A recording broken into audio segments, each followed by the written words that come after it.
UPSC scientist में आपका स्वागत है। आज हम 11 और 12 नवंबर का करंट अफेयर्स करेंगे, जिसमें हम सबसे पहले जो दिल्ली में लाल किले के पास जो एक विस्फोट हुआ है, उससे संदर्भ में कुछ जानकारी देखेंगे। जिसके अंदर गैर कानूनी गतिविधियां रोकथाम अधिनियम, जिसको आसान भाषा में यूएपीए एक्ट कहा जाता है, क्योंकि जो मामला इस अधिनियम के तहत दर्ज किया गया है, तो उसके बारे में बातचीत करेंगे। और इस मामले की जांच करने वाली जो राष्ट्रीय जांच एजेंसी एनआईए के बारे में बात करेंगे। साथ में हम साइक्लिकल इकोनॉमिक चक्रीय अर्थव्यवस्था देखेंगे। और ये प्लास्टिक का एक टॉपिक है, थर्मोप्लास्टिक और थर्मोस्टेट प्लास्टिक्स, इसके बारे में बात करेंगे। मल्टी लेयर पैकेजिंग क्या होती है और केमिकल रिसाइकलिंग क्या होती है, तो ये पूरा एक ही टॉपिक है, इसके बारे में चर्चा करेंगे। फिर भारत श्रीलंका मछुआरा विवाद, ये लंबे समय से चर्चाओं में रहा है, इसके बारे में बात करेंगे। और साथ ही हम देखेंगे bottom trawling. Bottom trawling fishing की एक पद्धति है। फिर हम देखेंगे मॉलिक्यूलर क्लाउड SGR-B2, ये अच्छा क्वेश्चन मटेरियल है। और साथ में हम देखेंगे अंतरपीढ़ी इक्विटी यानी अंतरपीढ़ी क्षमता एवं इकोसेंट्रिक अप्रोच, और हम देखेंगे व्यक्तित्व अधिकार। आज का डिस्कशन शुरू करते हैं हम। सबसे पहले दिल्ली में जो एक लाल किले के सामने एक विस्फोट हुआ है, तो उसके संदर्भ में भारत की क्या रणनीति है। तो 10 नवंबर की इवनिंग को हुआ था ये, और रेड फोर्ट के सामने राइट साइड में ये मेट्रो का गेट है, उसी के पास ये विस्फोट हुआ था। और बताया जा रहा है कि मूविंग कार थी, उसके अंदर ये विस्फोट हुआ था। एनआईए इसकी जांच कर रही है और कुछ सस्पेक्ट्स हैं, और 13 लोगों की मृत्यु हो गई है और 20 से ज़्यादा लोग घायल हैं, जिनका डिफरेंट डिफरेंट हॉस्पिटल्स में इलाज चल रहा है। अब घटना 10 नवंबर की शाम को दिल्ली में लाल किले के पास। जांच की स्थिति क्या है? अब तक जो स्थिति है कि आतंकवादी घटना मानकर इसकी जांच की जा रही है, और अभी जो लेटेस्ट अपडेट है उसके अनुसार इसको आतंकवादी घटना मान लिया गया है। कैबिनेट की बैठक में इसे आतंकवादी घटना माना गया है। यूएपीए यानी गैर कानूनी गतिविधि रोकथाम अधिनियम के तहत इसमें मामला दर्ज किया गया है, और राष्ट्रीय जांच एजेंसी एनआईए इसकी जांच कर रही है। ये घटना 10 दिसंबर को फरीदाबाद में जो विस्फोटक मिले थे, उससे भी जोड़कर देखी जा रही है। और राजनीतिक प्रतिक्रिया क्या है कि प्रधानमंत्री और गृह मंत्री ने कहा है कि हम वो दोषियों को सजा दिलाने का उन्होंने वादा किया है, जबकि विपक्ष ने सरकार को जवाबदेही की मांग की है। अब इसमें चर्चा ये थी कि शांति की अपील, कि हमें अटकलबाजी की बजाय हमें सभी पक्ष, जैसे सरकार है, विपक्ष है, मीडिया है, उनको शांति और सद्भाव बनाए रखना चाहिए। और राजधानी में जो ये हमला है काफ़ी चिंताजनक है, और हाल के वर्षों में जो संगठित आतंकवाद है, वो ज़्यादातर संघर्ष के क्षेत्रों में सीमित रहा है। इसका मतलब ये है कि जैसे कि जम्मू कश्मीर है, वहाँ पे संघर्ष चल रहा है, या नॉर्थ ईस्ट में संघर्ष चल रहा है, तो इन कॉन्फ्लिक्ट के एरियाज़ में ही ऐसी एक्टिविटीज़ देखी गई थी पिछले काफ़ी समय से।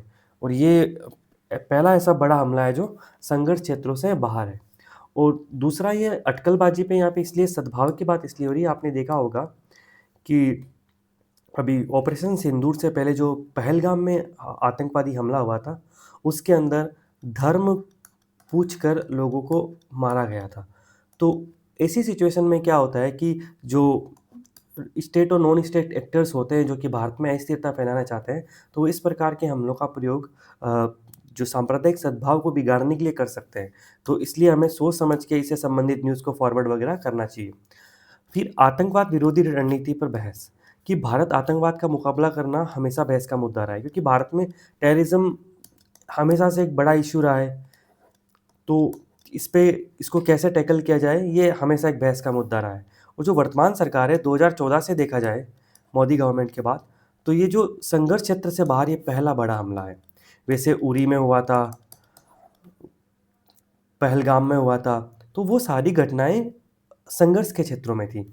ये बाहर पहला ऐसा घटना है। तो सरकार ने कानून सख्त बनाए, जांचकर्ताओं को अधिक सख्ती भी दी गई है। लेकिन सुरक्षा का अन्य पक्ष क्या है कि सुरक्षा नीति तब सफल होती है जब कोई घटना नहीं होती, जिस पर किसी का ध्यान नहीं जाता, लेकिन एक चूक होने पर बड़ा हंगामा होता है। देखा जाए तो यहाँ इस लाइन का कॉन्टेक्स्ट ये है कि अभी 2900 केजी के लगभग विस्फोटक पदार्थ मिले थे, और वो मिले थे फरीदाबाद, हरियाणा से। अगर वो पकड़ में नहीं आते तो वो कितना विध्वंस फैला सकते थे, कितने विस्फोट हो सकते थे उससे, जिस तरह की उनके पास सामग्री मिली। तो सुरक्षा नीति की सफलता ये है कि कोई घटना नहीं होती। और एक संभावित रासायनिक हमला, जो होने वाला था केमिकल अटैक, वो भी गुजरात पुलिस ने रोका है। तो ये काफ़ी सफलताएँ भी हैं। अब पुलिसिंग से आगे क्या है कि राष्ट्रीय सुरक्षा केवल पुलिसिंग यानी गिरफ्तारी और सख्त कानून काफ़ी नहीं है। इसके लिए आतंकवादियों का असली मकसद समाज में अराजकता फैलाना और सरकार की जो वैधता है, लेजिटिमेसी है, उसको कमज़ोर करना। यानी आम जन में जो सरकार को विश्वास होता है, उसे वैधता बोलते हैं। वैधता से तात्पर्य क्या है कि आम लोगों के अंदर सरकार में विश्वास, वही वैधता है। आगे की राह क्या है कि आतंकवाद से लड़ने की एक प्रभावी रणनीति के 2 हिस्से हों। क्या हो? पहला, एक तो तेज़ी से और पारदर्शी तरीके से इस मामले की जाँच हो और दूसरा जो सोशल हार्मनी है, उसको बढ़ावा दिया जाए और नागरिकों का विश्वास जीतकर राज्य की वैधता को मजबूत किया जाए। ये बेहद आवश्यक है। अब हम बात करेंगे यूएपीए, क्योंकि ये जो अटैक हुआ है उसके बाद इसमें जो केस दर्ज किया गया है वो गैर कानूनी गतिविधि रोकथाम अधिनियम 1967 का एक्ट है, उसके अंतर्गत दर्ज किया गया है। इसका पूरा नाम इंग्लिश में है अनलॉफुल एक्टिविटीज प्रिवेंशन एक्ट 1961। इस कानून में 2004 में, 2008 में, 2012 में और 2019 में संशोधन किए गए हैं और 19 का संशोधन तो काफ़ी विवादास्पद रहा था और उसमें मेंस में प्रश्न में भी आया था फिर। अब गैर कानूनी गतिविधि से क्या तात्पर्य है? यानी किसी व्यक्ति या किसी संगठन के द्वारा भारत की क्षेत्रीय अखंडता, संप्रभुता को बाधित करने के उद्देश्य से अगर कोई कार्यवाही की जाती है, तो वो गैर कानूनी गतिविधि कहलाती है। और ये ध्यान रखना है कि इस कानून को लागू करती है केंद्र सरकार, इसके प्रावधानों को केंद्र सरकार लागू करती है और सर्वोच्च दंड, मृत्युदंड और आजीवन कारावास इसमें होता है। और ध्यान रखना है ये भारतीय और विदेशी दोनों नागरिकों पर आरोप लगाया जा सकता है और भारत के बाहर कोई अपराध हुआ है विदेशी भूमि पर, तो उस पर भी ये कानून लागू किया जा सकता है। अब इसके और प्रावधान कौन से हैं कि ये संगठन है उनको गैर कानूनी घोषित करता है। क्या ये केवल संगठन को गैर कानूनी घोषित करता है? नहीं, हम आगे देखेंगे कि व्यक्तियों को भी करता है। तो आतंकवादी कृत्य और आतंकवादी संगठन 2004 के संशोधन से जोड़े गए थे और 2012 के अंदर आतंकवादी कृत्य उसकी परिभाषा में विस्तार किया गया था और जिसमें फेक करेंसी जो जाली मुद्रा है उसको भी डाल दिया गया था। यानी आर्थिक सुरक्षा सिक्योरिटी को भी एक चैलेंज माना था आंतरिक सुरक्षा के समक्ष। और जांच एजेंसी गिरफ्तारी के बाद अधिकतम 180 दिन में आरोप पत्र दाखिल करेगी। जो चार्जशीट है वो 180 दिन में करेगी। तो ये ध्यान रखना है, जब 26/11 मुंबई में आतंकवादी हमला हुआ था, उसके पश्चात 2008 में जो संशोधन हुआ था उसमें चार्जशीट की अवधि है वो 90 से 100 दिन की कर दी गई और पुलिस रिमांड की अवधि वो 15 दिन से बढ़ाकर 30 दिन की कर दी गई। अब बात करें संगठन और व्यक्तियों को आतंकवादी घोषित कराने का प्रावधान, तो हाँ, ये इंडिविजुअल को भी आतंकवादी घोषित कर सकता है।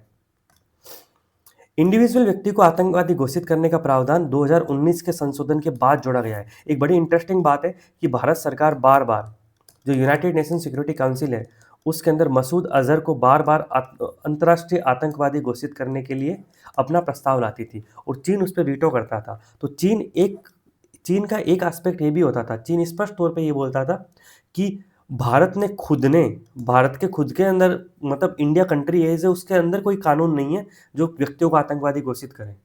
तो फिर भारत ने पहले यहाँ पे कानून बनाया और उसी अनुरूप फिर यूएनएससी में भी कुछ समय बाद ये अंतर्राष्ट्रीय आतंकवादियों की सूची में मसूद अजहर को डाल दिया गया।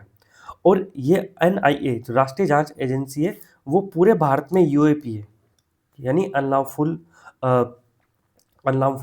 एक्टिविटीज़ प्रिवेंशन एक्ट है, इससे जुड़े मामलों की जांच करती है, इसके पास स्पेशल राइट है। अब बात करेंगे नेशनल इन्वेस्टिगेशन एजेंसी यानी राष्ट्रीय जांच एजेंसी। तो ये संसदीय कानून के माध्यम से बनी है। एनआईए एक्ट यानी नेशनल इन्वेस्टिगेशन एजेंसी एक्ट 2008 के तहत बनी है। तो ये वैधानिक संस्था है यानी स्टैच्यूटरी निकाय है।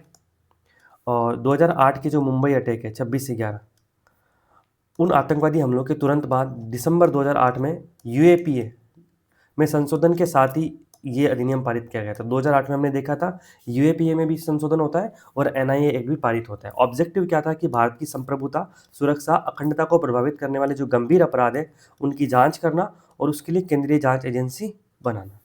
और 26/11 हमलों के बाद ये महसूस किया गया कि आतंकवाद जैसी जो राष्ट्रीय चुनौतियाँ हैं उसे निपटने के लिए एक ऐसी एजेंसी की ज़रूरत है जो राज्य की सीमाओं में बंधी ना हो। आपने देखा होगा कि सीबीआई है, तो सीबीआई को किसी राज्य में जांच करने से पहले उससे सामान्य सहमति लेनी पड़ती है।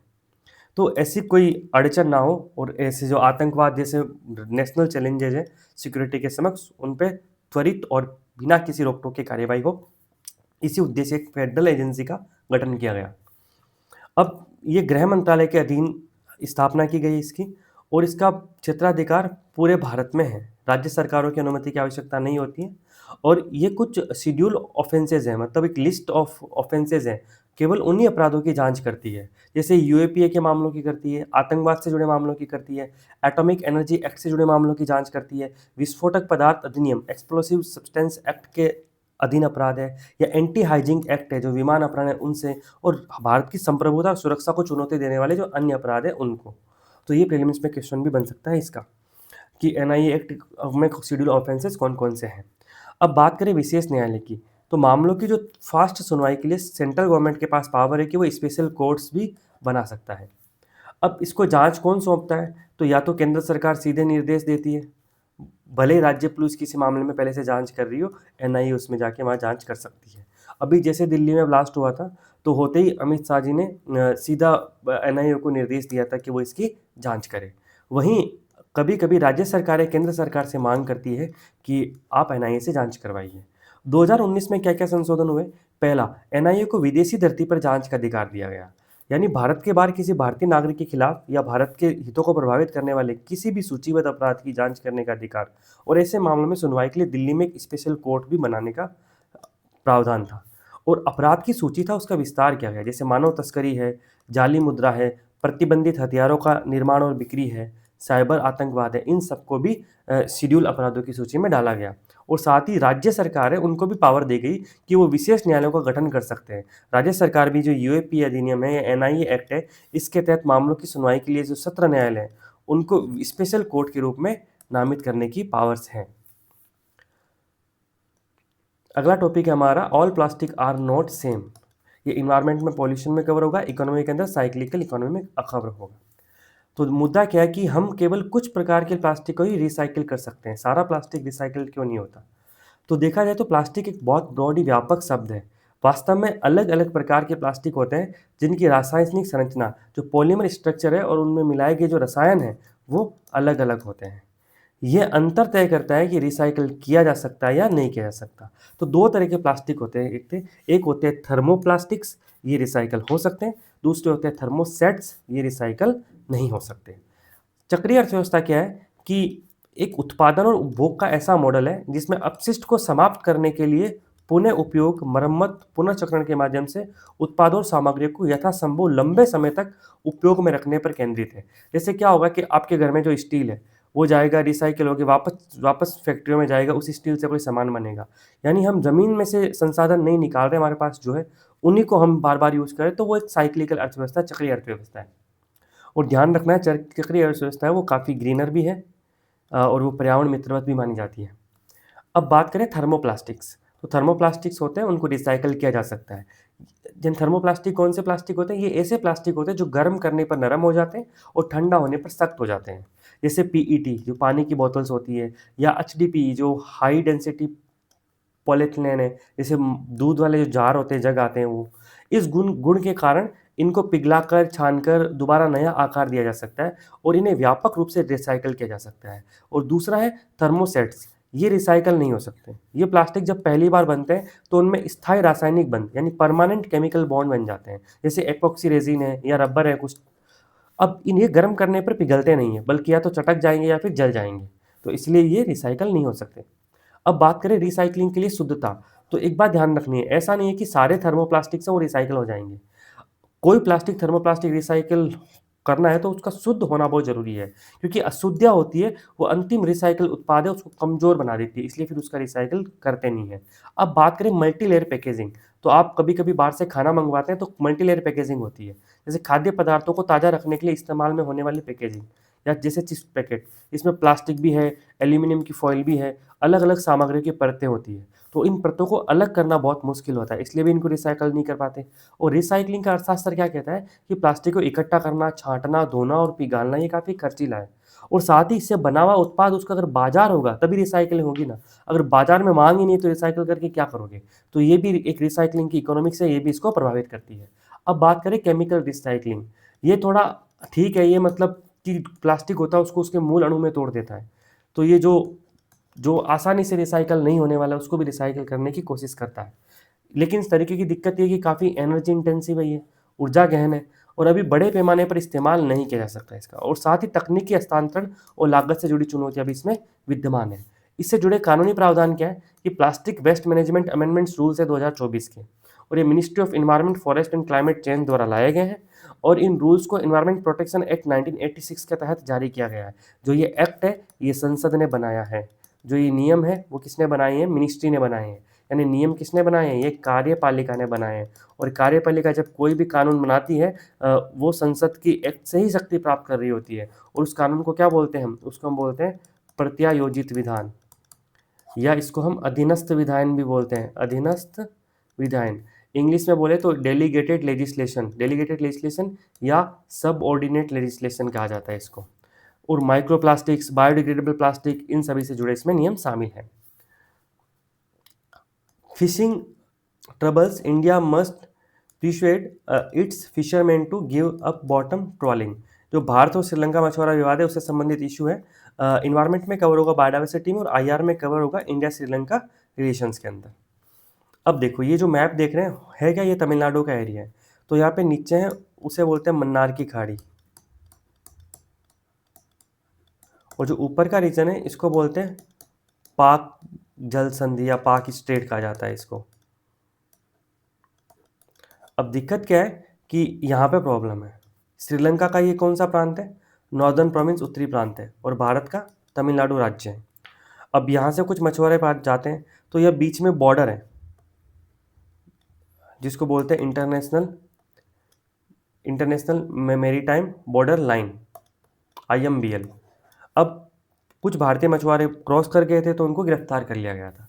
तो श्रीलंकाई नौसेना ने तमिलनाडु के 14 मछुआरों को IMBL international marine boundary line पार करने पर गिरफ्तार कर दिया, क्योंकि उन्होंने श्रीलंकाई जल क्षेत्र में प्रवेश कर लिया।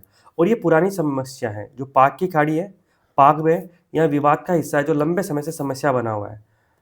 और मुद्दा क्या है कि श्रीलंका के मछुआरे अक्सर पारंपरिक मछली पकड़ने वाले क्षेत्रों तक पहुंचने के लिए IMBL पार करते हैं, और इसके लिए वो बॉटम ट्रॉलिंग इस्तेमाल करते हैं। बॉटम ट्रॉलिंग एक तरीका है मछली पकड़ने का, और ये बहुत तेज़ी से मछली पकड़ने का तरीका है। अब बॉटम ट्रॉलिंग क्या होती है, ये एक मछली पकड़ने की विधि है जिसमें नावों द्वारा समुद्र तल पर भारी और जल से खींचे जाते हैं, और भारतीय मछुआरे बड़े ट्रॉलों का प्रयोग इस्तेमाल करते हैं जो समुद्र जमीन है उसको खुरच देता है, और जिससे कोरल है, झींगा के आवास हैं, अन्य समुद्री संसाधन है वो नष्ट हो जाते हैं, और इससे समुद्री पारिस्थितिकी तंत्र को काफ़ी नुकसान पहुंचता है। इससे श्रीलंकाई मछुआरों के लिए मछलियों की काफ़ी कमी होती है। तो यहाँ पे आपको समझ में आया होगा बॉटम ट्रॉलिंग क्या होती है। तो ये इस फोटो में देख सकते हैं, जैसे ये जाल है ना, ये जाल समुद्र के तल से रगड़ता हुआ जाता है, तो उस तल पे जो भी इकोसिस्टम होता है, बायोडाइवर्सिटी होती है, उसको सबको भी नुकसान पहुंचाता है। अब विवाद का असली कारण क्या है, असली कारण एक ये भी, जो श्रीलंका का उत्तरी प्रांत है वहाँ पे भी तमिल लोग रहते हैं जो श्रीलंकाई तमिल है, और वो भारतीय मछुआरों के पार करने की समस्या है। मेनली क्या है ना कि अब भारतीय मछुआरे जाते हैं जब ट्रोलिंग से मछली पकड़ते हैं, तो होता ये है कि एक तो उनके लिए मछलियाँ कम हो जाती है, दूसरा इकोसिस्टम खराब हो जाता है। तो यहाँ पे मछली पकड़ने से ज़्यादा मछली पकड़ने के तरीके से प्रॉब्लम है वहाँ के लोगों को। प्रयास क्या किया गया 2024 में, अक्टूबर में एक जॉइंट वर्किंग ग्रुप की बैठक हुई थी, और अभी जो नई सरकार बनी है श्रीलंका की, इसने इस मामले में कोई तेज़ी नहीं दिखाई है। और समाधान क्या हो सकता है, जैसे यूरोपीय बाल्टिक देश है, उन्होंने कोटा तय कर रखा है, तो ऐसा कुछ प्रावधान किया जा सकता है। दूसरा जो पाक खाड़ी क्षेत्र है उसमें एक जॉइंट रिसर्च स्टेशन स्थापित कर सकते हैं, ताकि जो मरीन इकोसिस्टम है उसको बचाया जा सके। साथ ही भारतीय मछुआरों को बॉटम ट्रॉलिंग जैसी जो हानिकारक प्रथा है उसको तोड़ने के लिए राजी किया जा सकता है, और भारतीय जो मछुआरे हैं उनको गहरे समुद्र में मछली पकड़ने के लिए प्रोत्साहित करना चाहिए, और उनको आर्थिक सहायता देनी चाहिए, और अंततः बॉटम ट्रॉलिंग है उस पर प्रतिबंध लगा देना चाहिए। अब सोचना जरूरी है, सेगमेंट में हम कुछ छोटे टॉपिक के बारे में बात करेंगे। पहला है सेजिटेरियस B2 यानी SGR-B2। तो हमारी जो आकाशगंगा है वो मिल्की वे, आपको पता होगा सबसे बड़ा क्या होता है, ब्रह्मांड होता है। ब्रह्मांड के बाद क्या होता है, आकाशगंगा होती है। आकाशगंगा के बाद क्या होता है, तारा होता है, और तारा के चारों ओर कौन से क्या घूमता है, ग्रह, और ग्रह के चारों ओर क्या घूमता है, उपग्रह। तो इसको कहते हैं यूनिवर्स, और इसको आकाशगंगा को क्या बोलते हैं, इसको बोलते हैं गैलेक्सी। तारा को बोलते हैं स्टार, ग्रह को बोलते हैं प्लेनेट, और उपग्रह को बोलते हैं सैटेलाइट। तो हमारी जो पृथ्वी ग्रह है और वो सन नाम के तारे के चारों ओर घूम रही है, और हमारा जो सूर्य है, अंतरिक्ष में असंख्य आकाशगंगा है, उसमें से हर आकाशगंगा में असंख्य तारे हैं। तो उन्हीं में से जो हमारी जो आकाशगंगा है वो मिल्की वे है। तो आकाशगंगा मिल्की वे का जो केंद्र है उसके पास एक विशाल आणविक बादल है, यानी एक मोलिकुलर क्लाउड है। उसी का नाम है सेजिटेरियस बी टू, यानी SGR-B2। और ये धूल और गैस से बना एक बहुत घना बादल है, और यहाँ से तारे जन्म लेते हैं, यानी स्टार्स पैदा होते हैं यहाँ पे। यानी इसको स्टार की नर्सरी भी कह सकते हैं, जहाँ पे नए तारे बन रहे हैं। एक सुपर मैसिव ब्लैक होल है, उससे ये कुछ प्रकाश वर्ष दूर है, और ये हमारी आकाशगंगा के केंद्र में मौजूद है जो ब्लैक होल, और उसी के पास ये सेजिटेरियस-B2 है। और इसको किसने देखा है? तो इसको हबल टेलीस्कोप ने देखा है। ध्यान रखना, Hubble telescope L2 Lagrange 2 point पर स्थापित किया गया है, जो कि European space agency, Canadian space agency, NASA, इन सब ने भेजा है। मुख्य रूप से भागीदारी नासा और यूरोपियन स्पेस एजेंसी की है। भारत भूटान संबंधों की बात करें तो प्रधानमंत्री मोदी ने भारत भूटान की यात्रा की है। अब पाकिस्तान में इस्लामाबाद में आतंकवादी धमाका हुआ और 12 लोगों की मृत्यु हो गई, और उन्होंने भारत में आरोप लगा दिए। ये बड़ी बेशर्मी वाली बात है। भारत में हमला हुआ था, उसके बाद आज हमारी सरकार ने स्पष्ट तौर पे ये कहा है कि ये आतंकवादी घटना थी। बिना किसी जांच के उन्होंने आरोप लगा दिया। बात करें पंजाब यूनिवर्सिटी की, इसके बारे में हमने पहले भी बात की है कि सेंट्रल गवर्नमेंट ने कुछ सीनेटर्स की नियुक्ति की थी। इस वजह से वहाँ पे पंजाब सरकार ने विरोध किया था। बाद में केंद्र सरकार पीछे भी हट गई, लेकिन अब पंजाब यूनिवर्सिटी में छात्र हैं, वो सीनेट चुनाव की मांग कर रहे हैं और कैंपस में आंदोलन कर रहे हैं। जनजातीय मंत्री हैं, उनका स्टेटमेंट था कि जनजातीय समुदाय केवल सरकार के लाभार्थी नहीं है, बल्कि वह भारत की प्रगति के चालक हैं। तो जो सरकार की जो नीति है, मंशा है, उसमें काफ़ी परिवर्तन को दर्शाता है। ये काफ़ी पॉजिटिव अप्रोच है। और गगनयान का क्रू मॉडल के लिए जो पैराशूट है उसके परीक्षण चल रहे हैं, और ये कहाँ पर हुआ? तो बबीना फील्ड फायरिंग रेंज, ये पीसीएस टाइप क्वेश्चन जरूर है कि बबीना फील्ड फायरिंग रेंज है वो यूपी में है। यूपी में भी कहाँ पर है? झांसी में।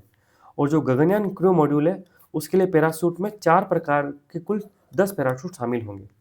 अब बात करें बिहार चुनाव की, तो बिहार में 2 चरणों में चुनाव कंप्लीट हो चुके हैं, और 1951 के बाद सबसे अधिक मतदान बिहार में हुआ है। 67% वोटिंग दर्ज की गई है। और COP30 की बात हमने की थी लास्ट क्लास में, और COP30 के बारे में हमने काफ़ी विस्तृत चर्चा कर ली है। तो इसलिए कल भी COP30 के बारे में कुछ एडिटोरियल ओपिनियन थे, इसलिए वो छोड़ दिए गए हैं, क्योंकि हमने लगभग एग्जाम पर्सपेक्टिव से चीज़ों पे बात कर ली है। और इन फ्यूचर जब COP30 कंप्लीट हो जाएगी, इसके आउटकम आएंगे, तब एक बार हम विस्तार से इस पर चर्चा फिर कर लेंगे। बनिस्पत की बार बार चर्चा की जाए, उससे अच्छा है कि एक बार ही अच्छे से टॉपिक को हॉलिस्टिक कवर कर लिया जाए। अब COP30 में पेरिस समझौते के बारे में बात ये थी कि COP30 का प्रयोग पेरिस समझौते के जो स्ट्रक्चर है, ढांचे, उसको बदलने में नहीं करना चाहिए। ऐसा भारत का पक्ष है, क्योंकि ब्राज़ील के राष्ट्रपति तुले हुए हैं कि वो इसको इम्प्लीमेंटेशन COP बनाएंगे, और वो मतलब बहुत कुछ करना चाहते हैं। लेकिन रियलिटी ये है कि पेरिस समझौते के साथ छेड़छाड़ नहीं होना चाहिए, क्योंकि पेरिस समझौते में जो सिस्टम है वो कॉमन बट डिफरेंशियल रिस्पॉन्सिबिलिटी को काफ़ी हद तक स्वीकार करता है। और अगर यहाँ पे विकसित देश इसमें भाग ही नहीं ले रहे हैं, मुख्य रूप से प्रोमिनेंटली हमारे प्रधानमंत्री मोदी जी भी नहीं गए हैं, तो अगर यहाँ पे कोई ऐसा निर्णय होता है तो भविष्य में वो पेरिस समझौते को कमज़ोर कर सकता है।